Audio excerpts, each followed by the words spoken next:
का भैया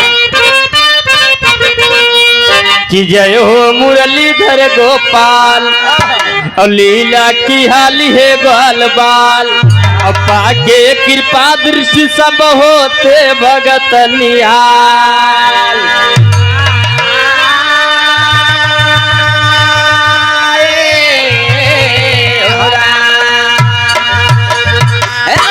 सुनने वाले बड़का भैया ए दुनिया संसार में जे जैसन काम करे वैसन नाम होए, निक करबे निक नाम होए, बेकार करबे बेकार नाम होए, नाम सबको होए। जैसे करे रहे इतिहास के पन्ना में वैसे नाम लिखा जाए। भगवान कन्हैया सुदामा जी के दोस्ती दुनिया जानत बा। आज लोग कहत नगर दोस्त हो मित्र हो सुदामा भगवान कन्हैया जैसा भैया नाच रोशन की ना ये मनई नहीं के हाँ ये बहक जात तो मास्टर भैया गजल में कहना बा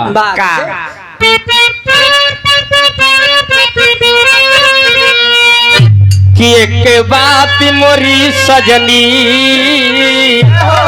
कि एक बात मोरी सजनी गठिया लाया चरिया में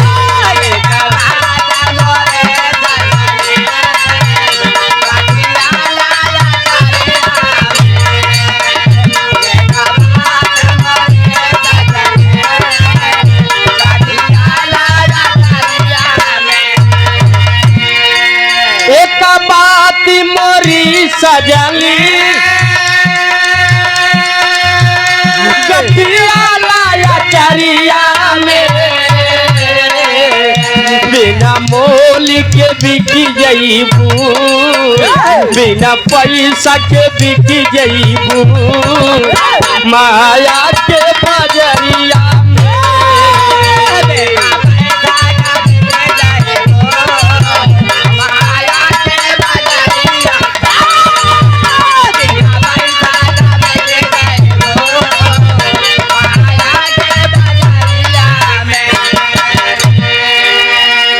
एक बात मोरी सजनी गठिया ले अचरिया में बिना मोल के बिक जईबू माया के बजरिया में।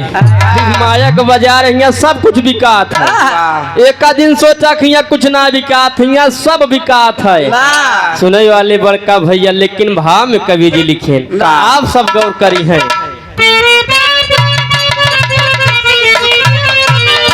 सुदामा श्याम यारी सुदामा श्याम यारी गावट बा जमाना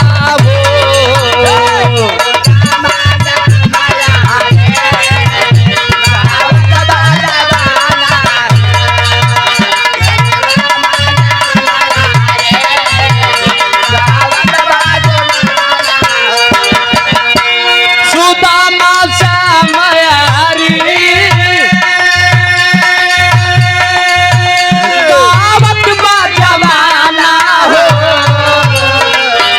दो दिन का नहीं है तो भैया दो दिन का नहीं है तो याराना पुराना हो तो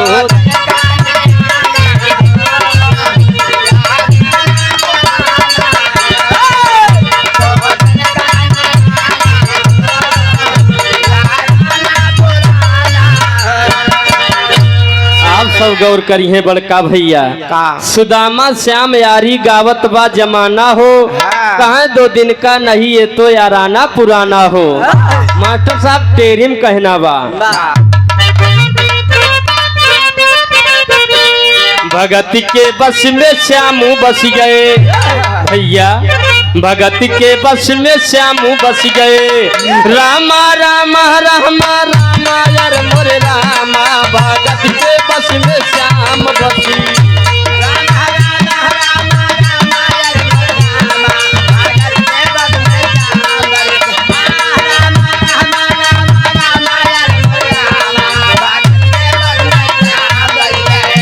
हरि को पाया वो जो डूबा भगती रस में भगत के बस में श्याम बसी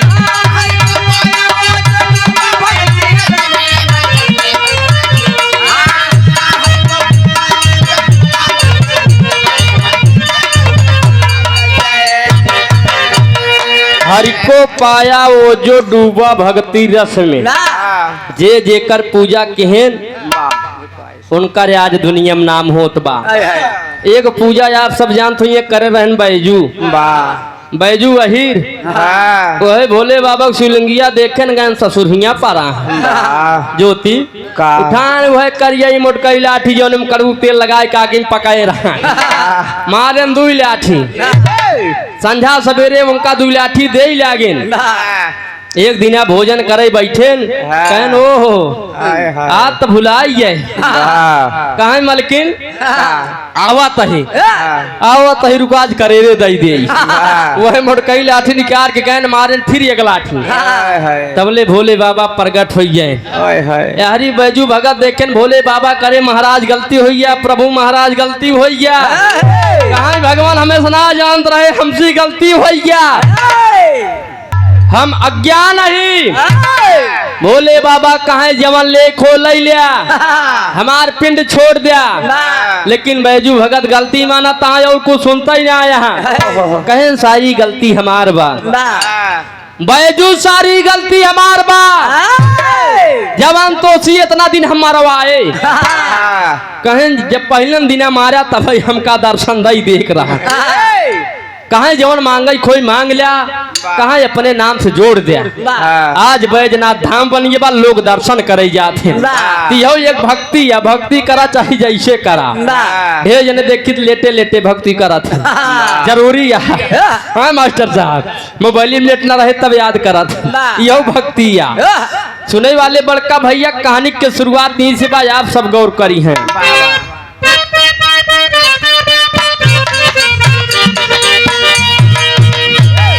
गौर करा है श्रोता भैया द्वापर युग की कहानी हो, गोकुल की पावन नगरी में रहे विप्र दो प्राणी हो, कुछ दिन बीता पंडित मर गए देखा हो तगलानी हो, भिक्षा से ही करब गुजारा जैसन पर मन पानी हो।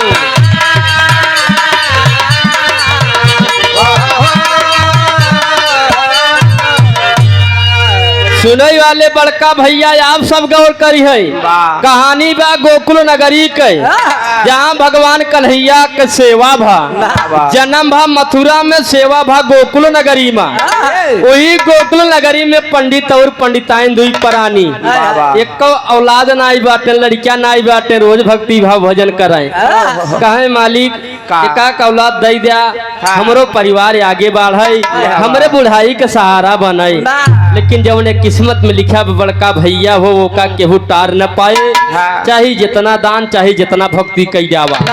सुने वाले बड़का भैया धीरे धीरे समय बीता पंडित महाराज दुनिया छोड़ के चला गए। जब पंडित महाराज बड़का भैया दुनिया छोड़ के चला गए पंडिताइन बड़ी दुखी बाटीन। गोकुल नगरी के लोग ग्राम सभा के लोग मिलके पंडित महाराज जी के अंतिम दास संस्कार केहन आज पंडिताइन बड़ी रोवत है ने भैया गोकुल नगरी में भिक्षा मांग के अपन जीवन बितावत है। धीरे धीरे कुछ दिन बीता, एक दिन पंडिताइन मन में विचार केहन अगर रोज रोज ये गोकुल नगरी में भिक्षा मांगे जा एक गोकुल नगरी के लोग कब हमका ताना मार दे है, अगर ताना मार देंगे तो हमसे बर्दाश्त न होए। हे मास्टर साहब आज पंडिताइन दूसरे गांव में भिक्षा मांगे जाते हैं, जब दूसरे गांव में बड़का भैया हो भिक्षा मांगे जाते हैं तो होत का बा एक लाइन तर्ज बा बड़ी पुरान तर्ज बा।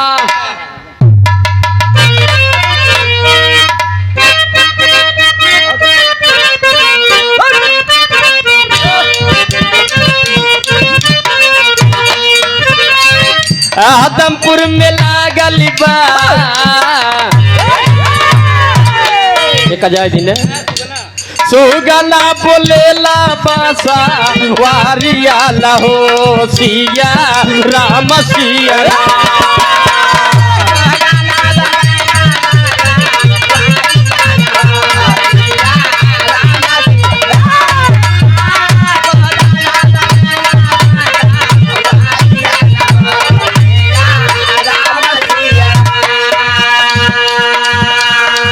गौर करी है आप सब बड़का भैया पंडिताइन जब दूसरे गांव भिक्षा मांगे गई 5 दिन बीत गया।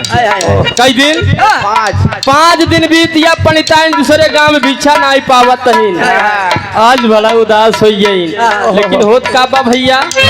5 दिन बीता श्रोता, 5 दिन बीता श्रोता, भैया न हो नाही बीतिया बेटा।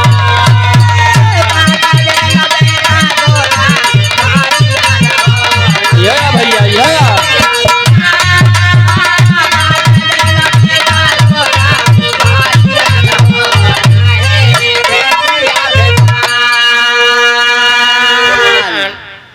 तेजी बाजार की पावन धरती से चलकर आए हुए श्री विजय भारत यादव प्रधान जी, प्रधान जी की तरफ से विजय भारत यादव प्रधान जी, तेजी बाजार की पावन माटी से शानदार 200 रुपया के आशीर्वाद मालिक करें 2026 में फिर प्रधान हो गया। हाँ भैया, अब ऐसी ज्यादा न हम आशीर्वाद सकित गाम खुदे काका आशीर्वाद लेते हैं, हम तो लेते यही साथे साथे ज्योति पावत है। जरूरी बा भैया, प्यार दुलार मिला रही है बा, प्यार बा तो जग में बाहर बा, प्यार बिना जिंदगी बेकार बा। जब तक रहा प्यार ही बना रहा है, व्यवहार बना रहा है, और न्योता अकेला ही ना देख चाहिए, 2 जने हमें न्योता खाई ले। हाय संतोष भैया, अब वही काम करते यहाँ बाहरी दे दिया यारी नहीं देता। अरे राजू मऊ तो अब तो यही नहीं आवा, हमका बड़ा तकलीफ पावत है। काहे बिना तकलीफ पावत आपन है। अब भैया यारी देखा 5 दिन बीत गया, पंडिताइन भिक्षा नहीं पावत है। सुने वाले बड़का भैया वही मालिक के याद करत है, आप सब गौर करी है। जब 5 दिन बीत गया, जब सुबह होत बा 6ठा दिन का होत बा।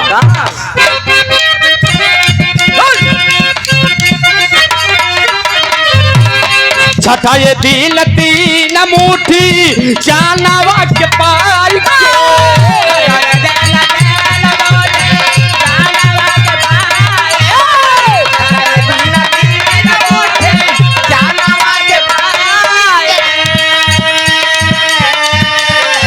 चाली ब्रह्माणी जमाना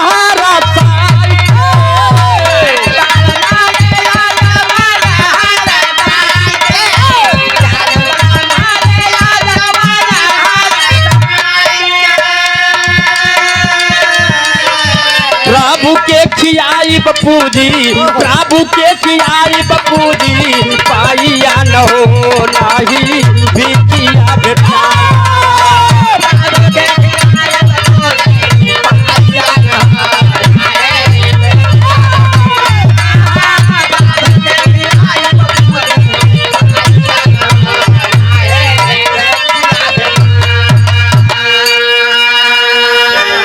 सुनई वाले बड़का भैया, 6ठा दिन पंडिताइन भिक्षा मांगे गई। शाम हो गया, भिक्षा नहीं मिलत बा। पंडिताइन कहे बतावा 5 दिन से उपवास करत, 6ठा दिन लागत बा, मालिक याद के तब न मिले। एक घर बाकी बा, कहे चली ही और आशा बा देख ले, नहीं तो 5 दिन से निराशा ही बा। 6ठा दिन गैन भिक्षा मांगा, ये बड़का भैया 3 मुट्ठी चना पाइन। पंडिताइन 3 मुट्ठी चना पाइन एकदम मगन हो गई। कहे चला प्रभु हमारी इज्जत राख ले, कम कम 6ठा दिन 3 मुट्ठी चना मिली है, चलता ही एक का बनाऊ बाप का भोग लगाऊ तब खाब। 3 मुट्ठी चना लगे पंडिताइन गोकुल नगरी में आवत है। जब गोकुल नगरी में आवत है तो होत का बा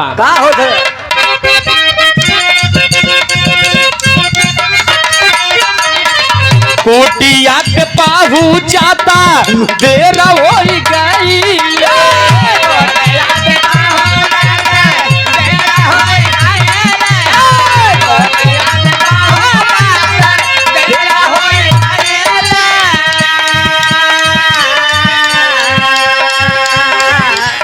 अपना पूर्वांचल, हमारा पूर्वांचल, अपना पूर्वांचल। हाँ भैया, भैया के चैनल बा हमारा पूर्वांचल, ये हमरे संतोष भैया जी के तरफ से बिना मांगे ना मिलत भैया, वो कबो कबो मांगे ही परत। सही है। 1 रुपया के आशीर्वाद हम जानता ही एकदम लास्ट में उठ्या। अब कैसे कहा प्रधान जी हमारा है कि कुछ व्यवस्था कर देते हैं। वाह हाँ एक ही कॉलोनी दिवा देते हैं, सब जानता है बा, लेकिन कैसे कहाँ कबो कबो कहाँ ही परत है। अब प्रधानो जी जानता है सब बात कौन जरूरत है, एक दूसरे के हुक दे जवन जरूरत बा का कहा। हाँ भैया ऐ न मिले तो आगे खातिर सोचा जाए, अब की न मिले तो करी बाद मिले। हाँ यारी देखा कुटिया पे पहुंचत देर हो गई होत का बा। अरे कुटिया पे पहुंचत अरे देर हो गईले, हो राही में खाई बया चार माला खाइले।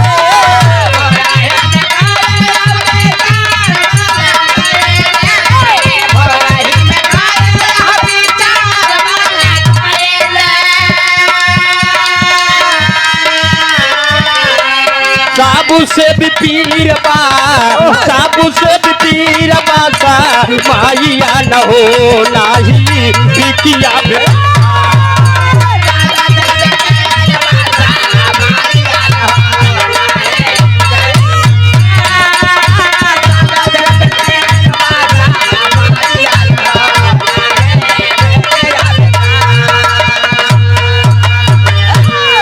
ए भैया 3 मुट्ठी चना लाई के पंडिताइन गोकुल नगरी पहुंच गए, पहुंचत देर हो गया।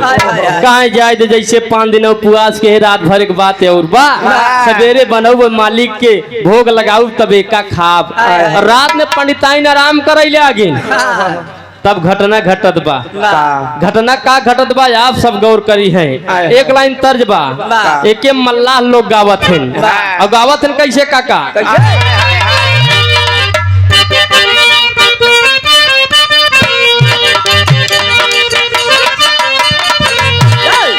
यही पार गंगा माई हो वही पार जमुना।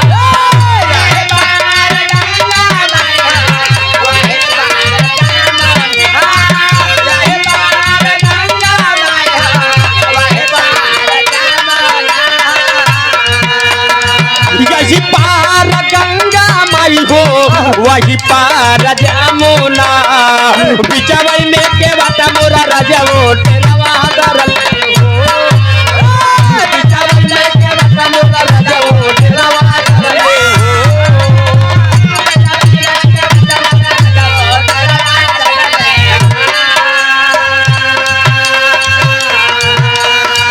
भाव में कहना बा का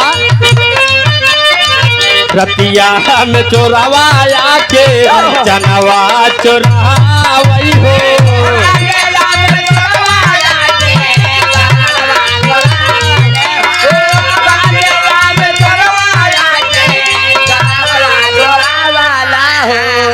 हमारे धर्म के बड़े भाई गोंदालपुर की पावन माटी से संजय यादव भैया की तरफ से शानदार 100 रुपया के आशीर्वाद। आ सब बा संजय भैया के बार बार प्रणाम बा, 100 रुपया के आशीर्वाद बा। ये रहा तब तो जल्दी यही है। हाँ भैया रतिया में चोरावा के चनवा चोरावई हो, बुढ़िया के लिदिया टूट गईले हो ना।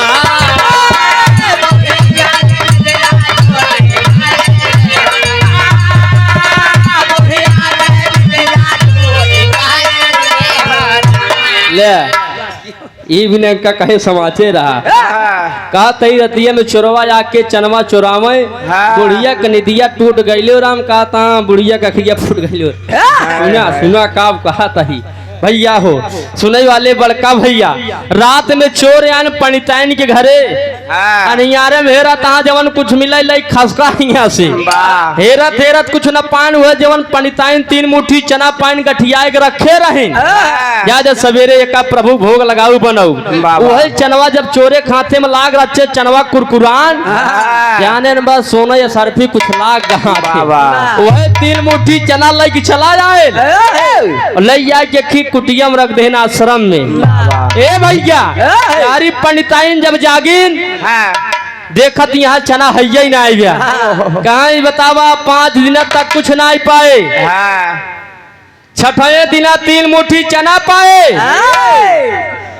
सुने वाले बड़का भैया हो, कहा 5 दिन उपवास के, छठे दिन मालिक के याद के 3 मुट्ठी चना पाए, वह राति में चोर चुरा लिये, जा हम शराब देता ही।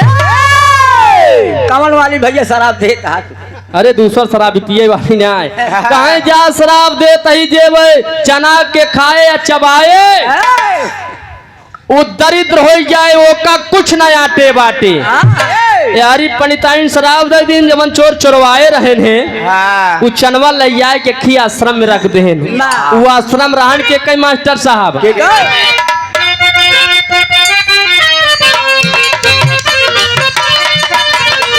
मनवा दुखीता होई के दियली शराब हो,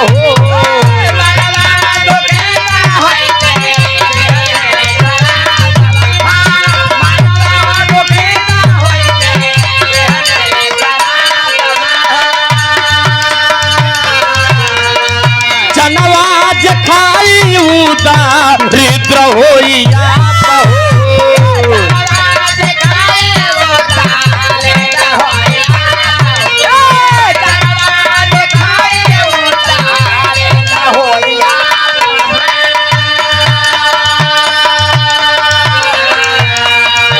ग्राम सभा चरियाई की पावन माटी से चलकर आए हुए योग्य परिचय के मोहताज नहीं है, जेकर प्यार दुलार आशीर्वाद हरदम मिलत है। ब्रिजलाल यादव प्रधान जी ग्राम सभा चरियाई की पावन माटी से प्रधान जी की तरफ से शानदार 100 रुपया के आशीर्वाद, चढ़ो में बार बार प्रणाम बा। असरान संदीपन के जनवा चुरा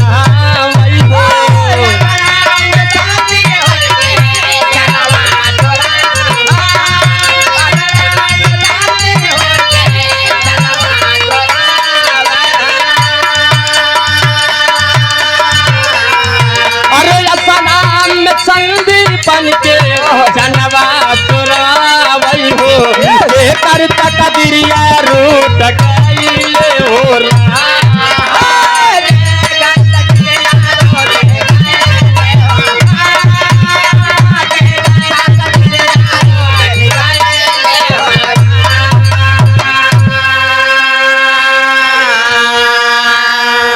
सुनई वाले बड़का भैया, पंडिताइन शराब दे दिन जेब चना के चबाए खाए दरिद्र हो जाए, चोर लोग ले जाए, संदीपन गुरु के आश्रम में रख दे चना, कहे चला भैया एक आदमी घरे डाका डाई देवा जाए, तब एक मिल बाट लेवा जाए, मिल बाट के लाई लेवा जाए।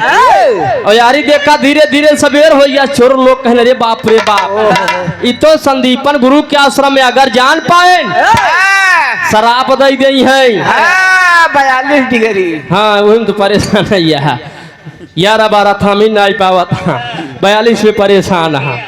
ए भैया यारी चना रख चोर कहाँ जाए जब शाम होए, आई के का जवन धरे बाटी एक लग चलाए हुए। यारी देखा जहाँ भगवान कन्हैया संदीपन गुरु के आश्रम में सुदामा जी भगवान कन्हैया शिक्षा लेता है, सवेर हो गया, गुरु माता जी सुदामा का भगवान कन्हैया के बुलाए, कहे बेटवा ए बेटवा हिया आवा, कहे गुरु माता आदेश करा का, गुरु माता आदेश का करत निकलाइन तर्जबा बड़ी पुरान तर्जबा।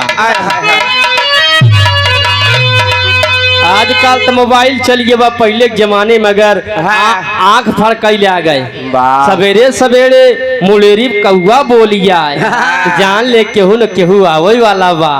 सुने वाले बड़का भैया सवेरे सवेरे बोलिया, वो दुल्हन बर्तन माजत बा, भूसी लई के भैया भूसी लई के बर्तन माजत बा। अपरन सम्मानित जंजल में सम्मान पाने वाले जो कि परिचय के मोहताज नहीं है, श्री भागीरथी पाल जी गुंडालपुर की पावन माटी से शानदार 101 रुपया के आशीर्वाद, श्री दयानंद पासी या सही अपन पहचान। पहले भैया के बार बार प्रणाम, बात काल तो छुपावत जवान सही आइए ओरिजिनल है। दयानंद पासी प्रधान जी शानदार 500 रुपया के आशीर्वाद, प्रधान जी के बार बार प्रणाम, आशीर्वाद की प्रतीक्षा बा। मालिक सुखी रखे, भगवान करे से प्रधान बना रहा, मनरेगा चलत रहा, आपो काम चलत रहा, हे 10 जने हरिया वहाँ भैया डूबरा वहाँ ना सबका काम चलत रहा है। हाँ भैया जरूरी बा आप भले तो सब भला सब भला हो चाहिए। हाँ भैया लेकिन बड़ी पुरान तर्ज भाई हमारे स्वर्गीय गुरु राम कैलाश यादव जी गाँव बिरजलाल प्रधान जी हाय भैया कहीं का कहीं आज मुड़ेरी बोला आजा मुड़ेरी बोला कागा हो जला राजा जी अइहा बा भैया बा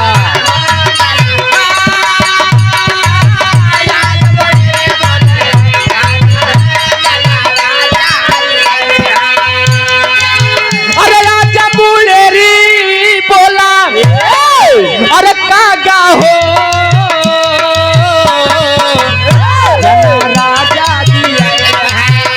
जला दुल्हा जी अरे मोर मना सनवई से कागा हो जला राजा जी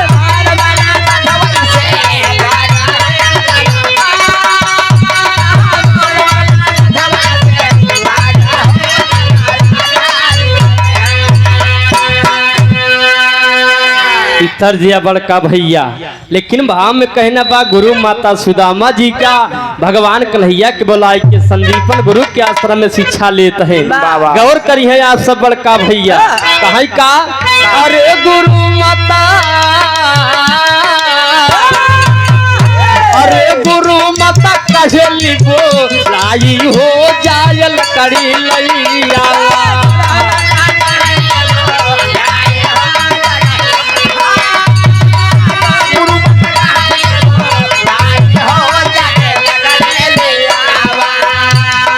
फुटली थामाई सुदामा के हाथ में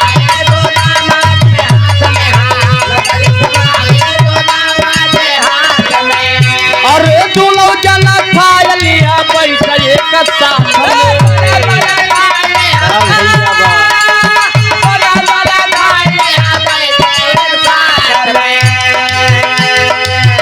आप सम्मानित बार बार सम्मान करने वाले ग्राम सभा तेजी बाजार की पावन माटी से चलकर आए हुए ग्राम प्रधान जी श्री विजय भारत यादव जी प्रधान जी की तरफ से पुनः 200 रुपया के आशीर्वाद प्रधान जी के चरणों में बार बार प्रणाम बा अभिनंदन बा वंदन बा।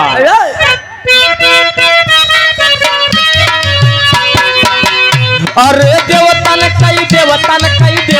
कई अरे देवतन कई मनाया लाई हो जायल करी लैया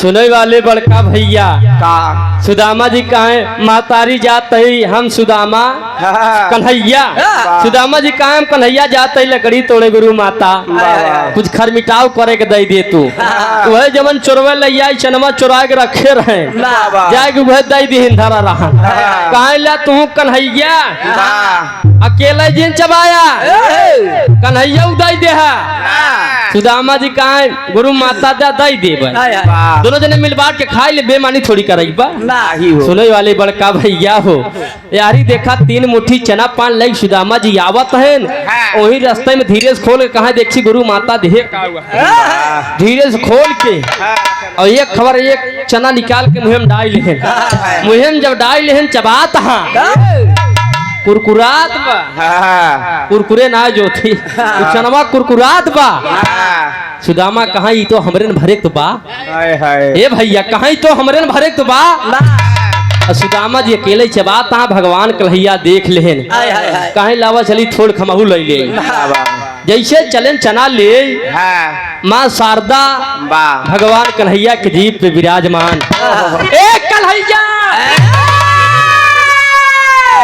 कहा खबरदार अगर वह चना का छुआ कहा मातारी बात का बा कहा गोकुल नगरी के रहाय वाला पंडित और पंडिताइन पंडित महाराज दुनिया छोड़ के चला गए पंडिताइन भिक्षा मांगे गई 5 दिन तक कुछ नहीं 5 छठे दिन बड़ी मालिक के याद की तो 3 मुट्ठी चना पाई वादा के जवन कुछ मिले लाऊ बनाऊ बाप के भोग लगाऊ तब खाब कहे राती में चोर चना 3 मुट्ठी चुराई के लई जाए के जहाँ तू सुदामा शिक्षा लेता संदीपन गुरु के आश्रम में चोर लई जाए चना रख दे और तहार मित्र हमारी पंडिताइन शराब दे आज वो चना के चबाए खाए वो दरिद्र हो जाए कहा तोहार मित्र सुदामा उ चना चबाई ले अब वो दरिद्र हो जाए अब उनका कुछ न आते बाटे भगवान कन्हैया कहे रे बाप धन्यवाद महतारी जना बचाई ले हो नहीं तो भाई हम भागीदार हो जाई ए भैया या सुने वाले बड़का भैया भगवान कन्हैया आगे आगे जाता है सुदामा जी धीरे धीरे ये बड़का भैया बार बार सम्मान करने वाले श्री रामपाल जी गोंदालपुर की पावन माटी से इसी पावन माटी से श्री राम वस्त्रालय महाराजगंज भैया दुकान बा दुकान के थक बा देखा साड़ी ले खोए पेटीकोट ले खोए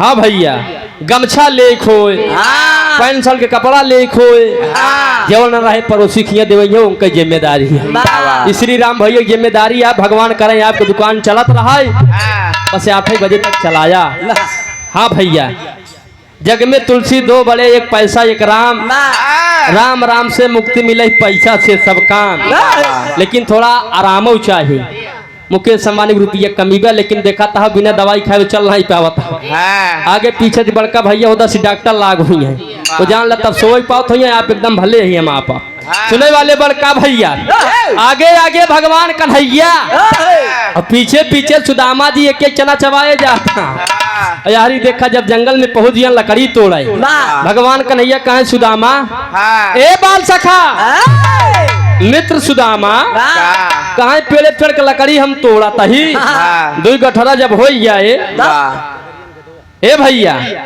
कहा जब 2 गठरा हो जाए बताया चला चले हुए आश्रम का भगवान कन्हैया पेड़े चढ़ गए तब होत का बा एक लाइन तर्जबा हाय हाय अरे गगरिया में गेनवान गगरिया में गेनवान गगरी कवन यही पेट और गेनवा कवन यह जीव आत्मा होत का बा आप सब गौर करी हैं अरे गगरिया में गेनवा अरे फूल है मोतीरा हो गगरिया में गेनवा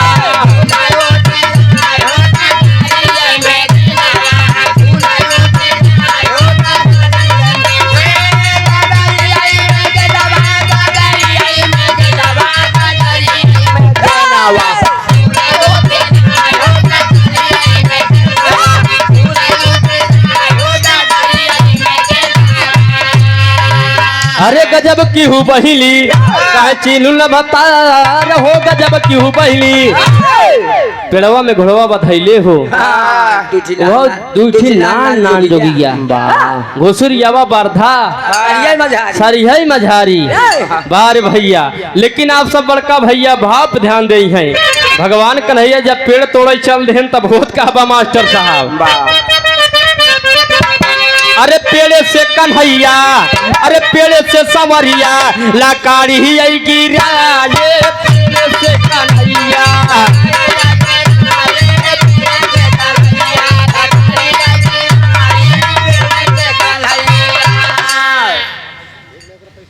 ना मार से गाना बढ़िया है दोस्त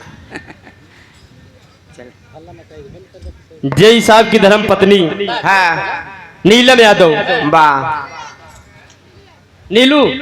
नीलू यादव जी की तरफ से शानदार 200 रुपया के आशीर्वाद दोनों प्राणी खुशी रहा है बाबा पूरा घर परिवार सुखी रहा है सब भैया के माई बाबू सब एकदम भले से रहा है जब आप सब भले रही हैं माई बाबू भले रही हैं तब भी रहा सुनी है हाँ भैया जब दुख रहे तो मन के सुने सब अपने दुखे में परेशान रही है ये बिना हम गवैया लोग यूट्यूब चैनल वाले LIC वाले जिंदगी के साथ भी जिंदगी के बाद भी जिंदगी के आज भी भैया हो जब आप सब भले रही हैं तब LIC कर रही है तब बिरहा कर रही है ये बिना हमसे हाथ जोड़ खरदम मनाई सब एकदम भले से रहा 200 रुपया के आशीर्वाद चढ़ो में बार बार प्रणाम बा रमेश पाल जी गोंदालपुर की पावन माटी से शानदार 500 रुपया के आशीर्वाद से मालिक सुखी रखे। सब हमार बड़का भैया सुखी रहा है और सबके ऐसा प्रेम व्यवहार बना रहा है। होत काबा भैया नीचा सुदामा खड़ा नीचा सुदामा खड़ा चानावा चबारे पेड़ से कन्हैया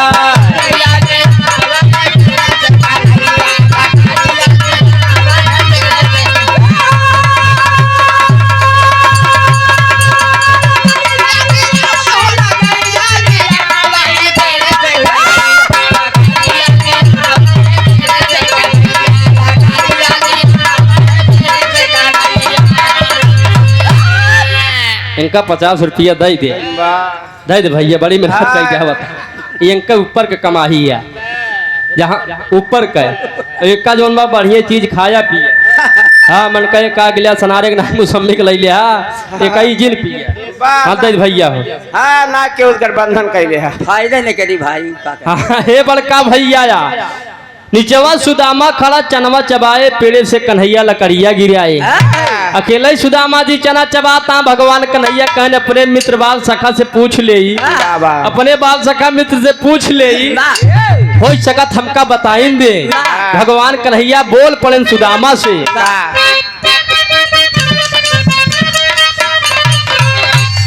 बोले है कन्हैया कुछ खात बाटे भाई हो।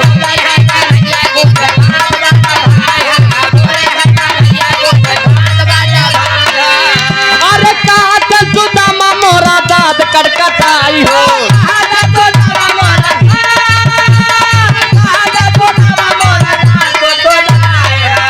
अरे लागत बाटे सर्दी भाई, लागत बाटे सर्दी भाई सह नहीं जाए पेड़े से कन्हैया।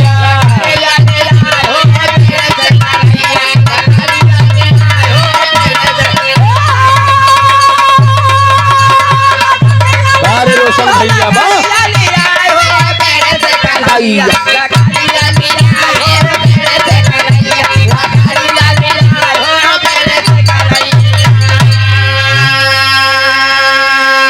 सुने वाले बड़का भैया कहाँ कुछ ना हमरे ज्यादा लागत वे हमार दतवा कटकटात भगवान कन्हैया कहन की अपने मित्र से चोरी करा था, छल कपट करा था।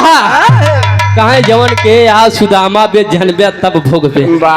सुने वाले बड़का भैया हो भगवान कन्हैया सुदामा जी लकड़ी लेके आई ये आश्रम का।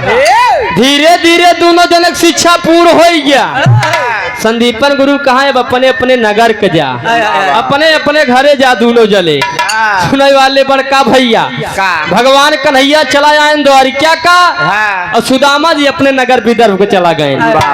दूल्हो जने के शादी हो गया। भगवान कन्हैया के शादी भय जकरे दुल्हन के नाम बा सत्यभामा रुकमणी जामवंती। और यारी देखा सुदामा जी की शादी हो जा जकरे दुल्हन के नाम बा सुशीला। और यारी देखा पंडिताइन के शराब सही हो गया। भगवान कन्हैया द्वारिका का राजा बन गए। और यारी सुदामा जी देखा दरिद्र हो गए। सुने वाले बड़का भैया का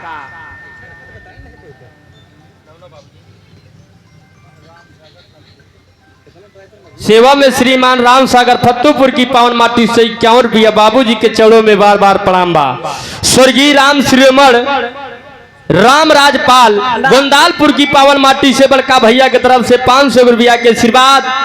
विनोद पाल प्रधान जी के बार बार प्रणाम बा और आशीर्वाद की प्रतीक्षा बा। राज बहादुर के बार बार गुरु जी प्रणाम बा। जयनाथ शोभनाथ माता जी के स्वर्ग में ऊंचा स्थान मिले। सब हमारे बड़का भैया सुखी रहे। सुने वाले बड़का भैया यारी देखा गरीब हो गए, दरिद्र हो गए सुदामा जी। अब द्वारिका के राजा कन्हैया बन गए। चारों तरफ भगवान कन्हैया के जय जयकार होत बा कि द्वारिका के नगरी में जे जाथेन जवन चीज मांगा थे तवन चीज पावा थे। कहें द्वारिका के राजा कन्हैया है। ये बात जब सुदामा जी पता पान कहे कन्हैया हमार बाल सखा हमार मित्र द्वारिका के राजा बन गए जकरे खिया भिक्षा मांगे जाए सुदामा कहाँ भिक्षा देत हुआ दे लेकिन हमसी रोप में बात जी अबे जान नहीं पाया हम के कर मित्र ही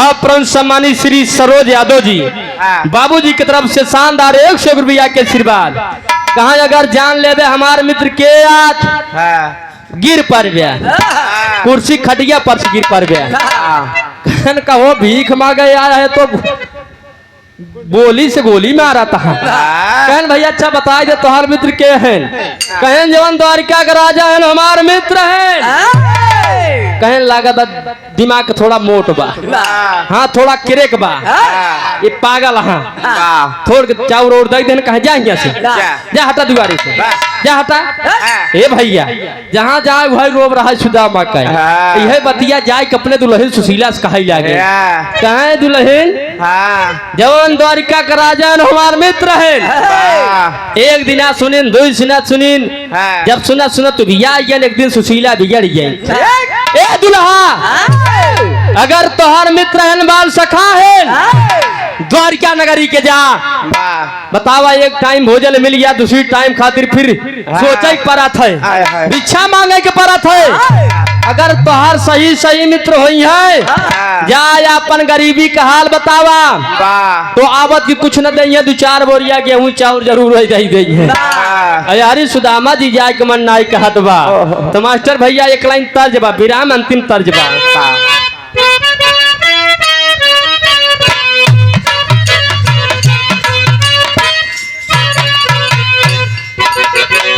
माई का है की बेटी नियरे बिया बई हो माई का है की बेटी नियरे बिया बई हो बपई का है की बाड़ी दूर हो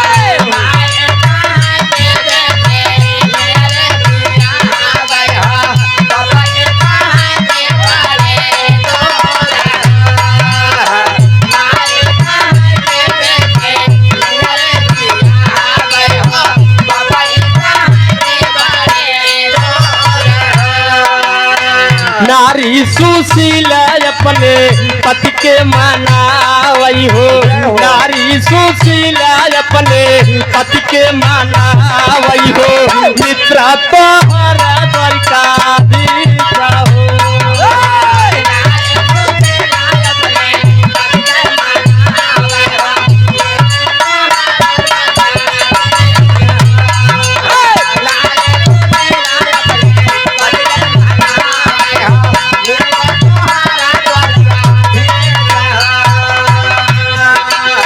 जाके हर से मिली आवा अपन दुख दर्द बतावा जाके प्रभु से मिली आवा अपन दुख दर्द बतावा लैयावा पूछा बाका पीसा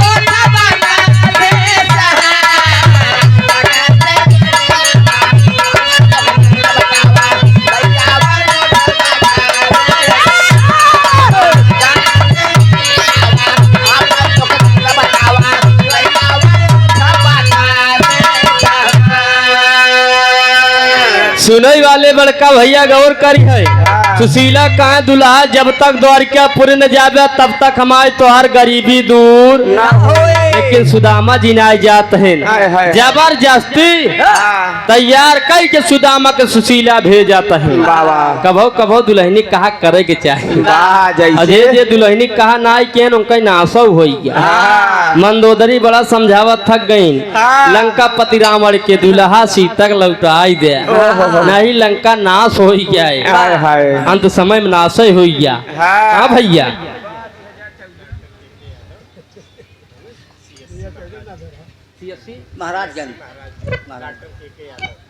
डॉक्टर के यादव जी सीएससी महाराजगंज से डॉक्टर साहब जी की तरफ से शानदार 200 रुपया के आशीर्वाद डॉक्टर साहब के गोर छू के पहलगी बा पूरा घर परिवार सुखी रहा है पहले वैद रहे अब डॉक्टर भैया भैया हो जरूरी बा हाँ मास्टर साहब डॉक्टर साहब नाराज नहीं हो यार, अच्छी बात ही गौर करिए आप। वाह। ये जिना डॉक्टर साहब से कहकर डॉक्टर साहब बताए दे सुई का आविष्कार कब भा, कहें खलीफा इतना अंदर जाए जरूरत कब भैया। हम कहे आप कोर्स के हैं, जब आपको ना ही पता तो गवैया कहाँ पता करिए। हाँ मास्टर साहब, पहले यह जड़ी बूटी दे दे सब एकदम आराम, लेकिन हमारी भारत देश विकसित देश होत बा, हमार भारत देश आगे जात बा। सुने वाले बड़का भैया लेकिन बिरहा ध्यान दे है। सुशीला के कहे से सुदामा जी तैयार हो कहाँ दुल्हन जात ही काव लेके जाई, 3 मुट्ठी चावल दे दिन, कहाँ दुल्हा ये लेके जा, यह दे दे सब समझ यही है भैया हो। 3 मुट्ठी चावल लेके जब यारी देखा सुदामा जी आवत है द्वारकापुरी द्वारकापुरी के पास पहुँचे, बगलिया में देखा गोमती नदी बहत बा, नहीं गोमती माई से सुदामा जी हाथ जोड़ के विनती करत का विनती करता मास्टर साहब। हाँ हाँ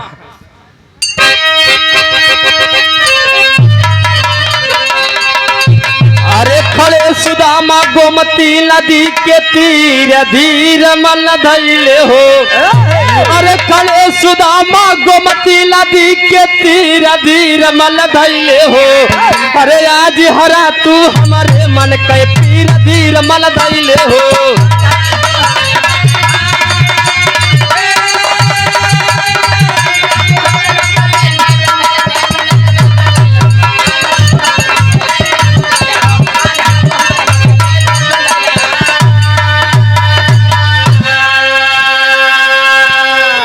खड़े सुदामा गोमती नदी के तीर धीर मन धैले हो, आज हरा तू हमारे मन के पीर धीर मन धैले हो।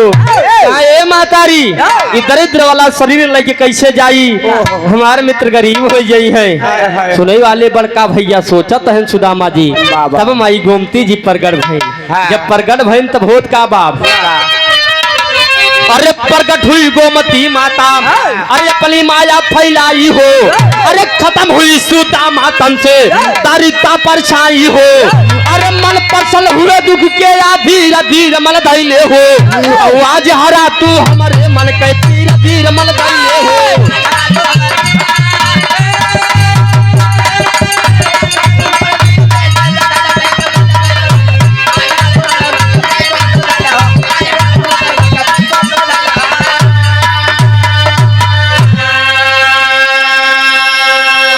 सुने वाले बड़का भैया आप सब गौर करी है, गोमती माता जी प्रगट भईन कहा सुदामा, ए सुदामा कहे चना खाए से तू दरिद्र हो गया, आई के गोमती नदी में स्नान कैलिया, कहा दरिद्र वाला परछाई दूर हो जाए।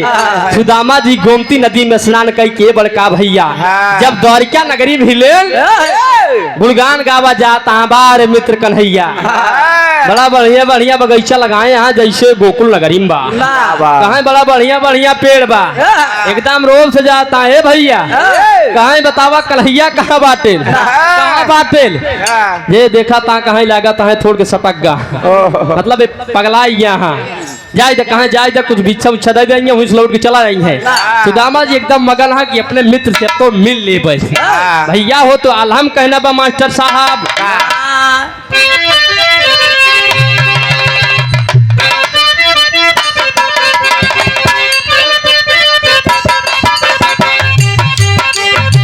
बचपन के याद मूसा काथा जात पाड़े भैया,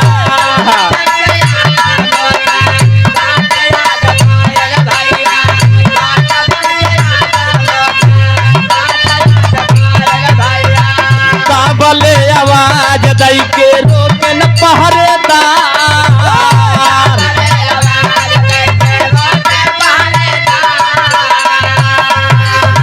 सुदामा के बात सुना करे लेंठी खोली भैया,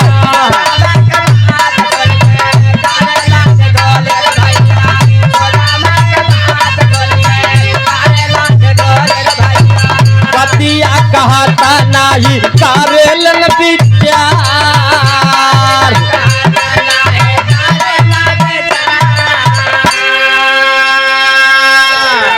भगवान कन्हैया से मिले बिना सुदामा जी चल देन द्वारिका नगरी में पहुंचे, द्वारपाल रोक देन, ए ब्राह्मण ए बीप कहाँ कहाँ कहाँ चापे चला आवा था।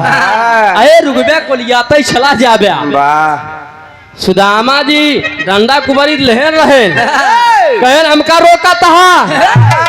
अगर तू जाना थोत्या हमका न रोकत्या। अरे द्वारपाल कहन के है भैया वाह कहा है जीवन द्वारिका के राजा है उनकर हम मित्र ही। द्वारपाल बेचारे तारे सलाई के ऊपर तक सुदामा के देखा तहा कहीं कहो बतावा द्वारिका के राजा मित्र बतावा तहे। आधा धोती पहने यहाँ आधा लपेटे यहाँ वो फाट बा पाम खड़ा है ना कहा हमका लागत बा ये थोड़ा मोट दिमाग के यहाँ। जब सुदामा जी इतना बात सुनन बड़का भैया दुखी हो गए कहा हमारे बात विश्वास न आईबा कहे ब्रह्म जवन लेखो दान दक्षिण लैला कहे न सक जाय के लाऊ न आईबा। हाथ जोड़ के सुदामा कहे द्वारपाल पहरेदार हमारे खी विनती बजाय के अपने राजा से बताई दिया हमार गांव नाव बताई दे बस अगर हमार मित्र होइए हमसे मिले चला जाइए है। सुदामा जी हाथ जोड़ के बड़ा विनती करत है कहना बा भैया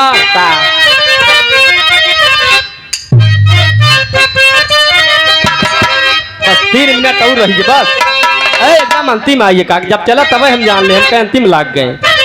अरे द्वारी पालो अरे द्वारी पालो अरे उस कन्हैया से कह दो दर पे सुदामा गरीब आ गया है।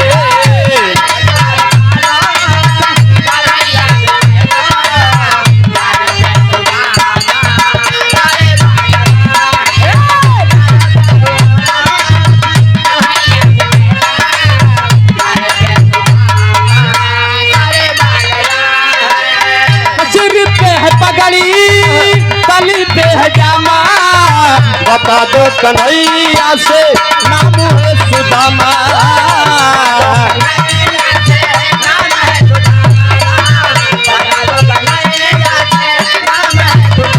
सुनते ही दौड़े चले आए मोहल लगाया ही गले से सुदामा को मोहल।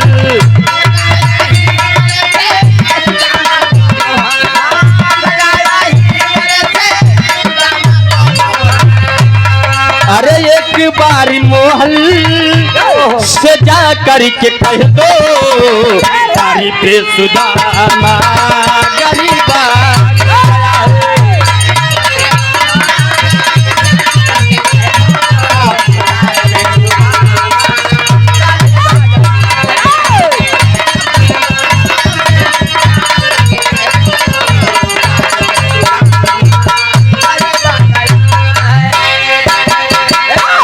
द्वारपाल जाई के भगवान कन्हैया से बताने प्रभु एक वित्त एक ब्राह्मण बाबा आपसे मिले बिना बड़ा जिद कर लेकिन बड़ा उल्टा सीधा बोला था। ऐ कहन का केहू को गरियावा तहन कि मारा तहन हाय कौन ऐसा उल्टा सीधा बात कह दे बाबा कहने आप अपन मित्र बतावत बाटे।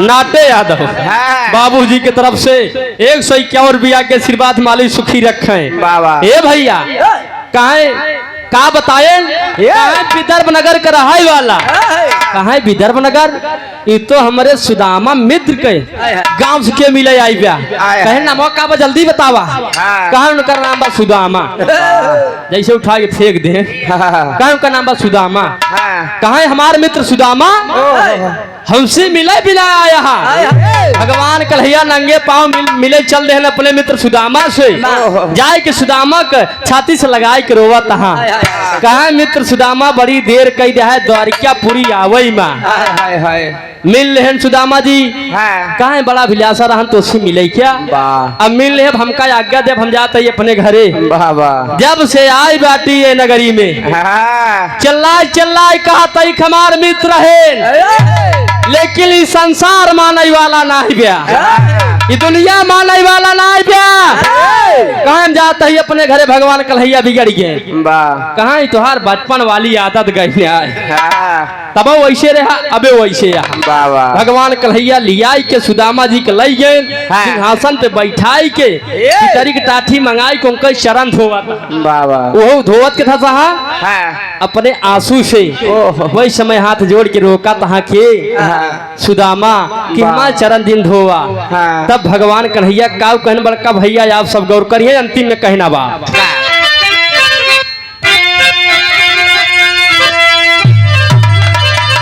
अरे बरसया सुधारा अरे बरसया सुधारा जैसे सावन के झड़ी आंसू से सुदामा कई चरनावा हरी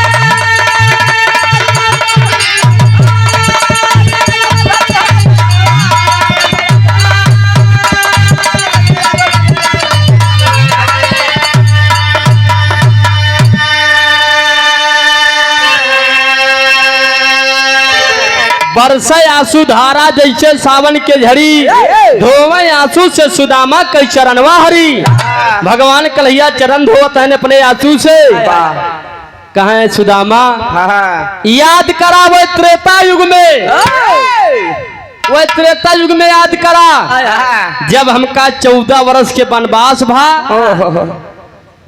14 वर्ष के वनवास बा हमारे साथे हमार छोट भाई लक्ष्मण हमार धर्म पत्नी सीता तीनों जने आए गंगा किनारे वह समय सुदामा तू केवट रहा कहा रहे केवट बार भैया पार से ठीक है ए भैया कहा वह समय सुदामा तू केवट रहा जब कहे केवट भैया हमका गंगा वह पार पहुंचाई दिया उतार दिया जब तक हमारे चरण नाय धोया तब तक अपने नाप नाय बैठाया वह कर्जा उतारा था सुनाई वाले बड़का भैया इतना ना और आगे सुना कहे जब हमका गंगा वह पार पहुंचाई दिया हमरे दे के कुछ ना रहा लेखी मुनरी रही वह मुनरी देत रहे केवट भाई तू लेबो नाई क्या तुम्हारी कर्जा हमारे मुड़े पाई आज पाई पाई चुकाई दे तब कवि लिखन का बड़का भैया अरे धोए रहे केवटी अरे कठौती में पाऊ हो अरे हरी धोए आई से मिलता बाटे भाऊ हो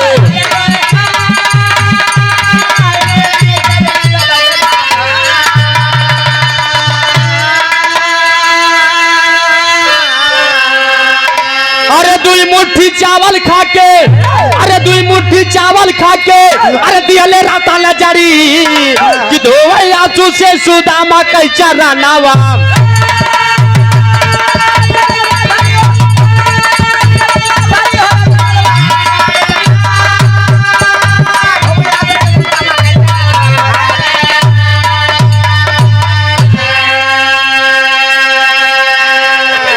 दुई मुट्ठी चावल खा के दिहले रतन जड़ी दुई मुट्ठी चावल भगवान कन्हैया खाई लेहन चबाई लेहन ए बड़का भैया पूरी गरीबी दूर होइया सुदामा जी का कुछ दिना बीता कहा हमार लड़के हमार दुल्हन उपवास करत हुई है यहाँ राजमहल में हम तो राजभोग छानत कहा मित्र कन्हैया अब आज्ञा दे दिया कहा अपने नगर के जा भगवान कन्हैया कहें ठीक बजा सवेरे चला जाया यारी देखा सुदामा जी रथ पे बैठ के आवा था रास्ता भरे भर बनाता ही आवा था हमारा दुल्हन कहीं जा ये चवलवा दई देवा सब समझ गई है बतावा नंद बाबा खिया रहे सब कुछ करे रहन तब चोरी करत रहे अब तो इतना बड़ा राजा हो यहाँ तब करे दू कुछ ना बहन करे कभू अटबई न करे रास्ता भरे में बोलत सुदामा जी आई गए ने बड़का भैया यारी जब देखा तहा गांव को पूरन के नस्का बदल गया मड़ाई उड़ाई गायब हो गया सुदामा जी रोवत हमारा घर द्वार का हो गया हमारे जाते माल हमारा लड़किया बच्चा घर द्वार गिराई सब कब्जिया ले तब रानी सुशीला दासी भेज के अपने कहा चला रानी बोलावत है तब सुदामा जी एकदम मगन हो बार कन्हैया अगर यार दोस्ती में नाम आवत है भगवान कन्हैया सुदामा का सुने वाले बड़का भैया गुरु घराने के परिचय में कहना बा गायिका जी के नंबर बा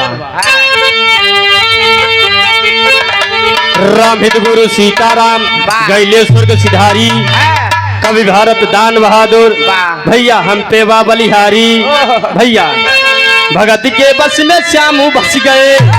अरे गावे देवेंद्र यादव गुरु शरण के रचने भगत के बस में श्याम बसी।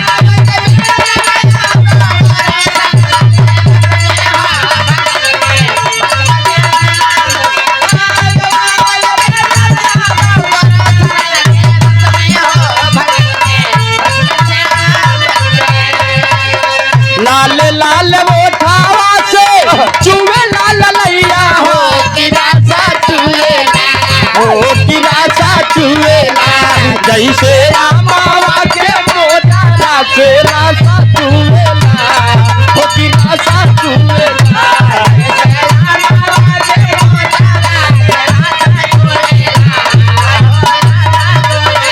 लाजे वाली बाती आला बोला मोर राजा हो करेजा चुबेला हो करेजा चुबेला तोहरी मीठी मीठी बोलिया करेजा चुबेला